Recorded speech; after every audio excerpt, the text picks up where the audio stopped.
Здравствуйте, в эфире новости спорта, в студии Сарглана Захарова.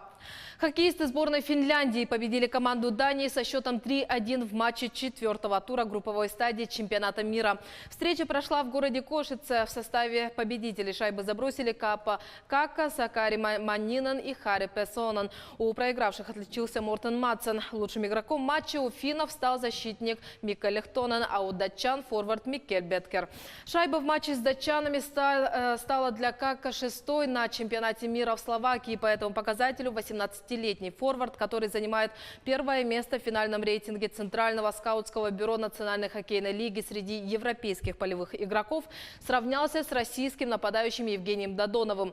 Хоккеисты делят первое место в списке снайперов турнира. Сборная Финляндии занимает второе место в группе А, набрав 10 очков после 4 матчей. Датчане идут пятыми, имея в активе 5 очков. Лидирует в турнирной таблице команда Германии с 12 очками. В следующем матче 17 мая сборная Финляндии встретится с командой Великобритании. Датчане днем позднее сыграют с американцами.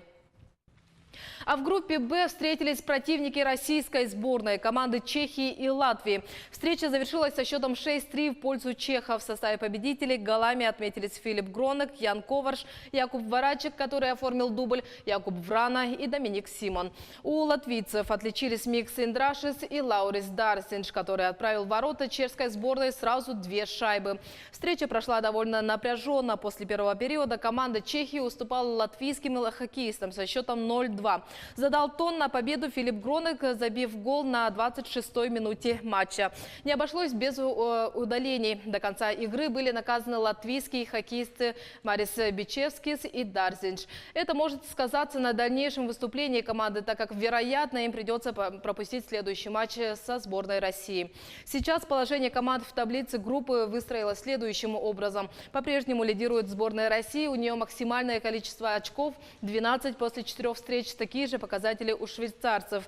Сборная Чехии занимает 3-е место, набрав 9 очков. Команда Латвии идет 5-й. В следующем туре сборная Чехии 17 мая сыграет с итальянцами. Латвийцы 18 мая встретятся с командой России. ВАДА может открыть первое дело на основе данных Московской лаборатории в ближайшие недели. Глава департамента расследований Всемирного антидопингового агентства Гюнтер Юнгер отметил, что начался процесс подготовки ряда громких дел. Передает ТАСС со ссылкой на портал Inside the Games. Напомню, что в Монако в эти дни проходит заседание организации, на котором рассматривают и вопрос соблюдения всех условий восстановления РУСАДА. ВАДА продолжает добиваться успешных результатов в этом длительном и сложном деле, отметил Юнгер. Благодаря тому, что удалось получить доступ к данным и образцам, мы находимся в процессе подготовки ряда громких дел, которые будут доставлены Международной Федерации. Некоторые из этих пакетов с доказательствами уже переданы. А в ближайшие недели и месяцы появятся новые.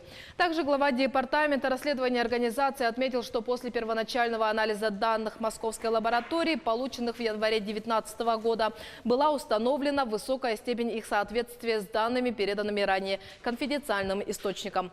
Отмечу, что в общей сложности эксперты ВАДА получили 2262 образца. Тем временем 8 и 9 июня Международная ассоциация легкоатлетических федераций рассмотрит вопрос восстановления Всероссийской федерации легкой атлетики.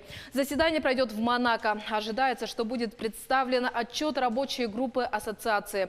Именно на этот документ опирается Совет при вынесении решения. Как сообщили ранее в ИАФ, рабочая группа перед заседанием Совета отдельно рассмотрит письмо главы Российского антидопингового агентства Юрия Гануса, в котором он призывает отстранить руководство Национальной федерации.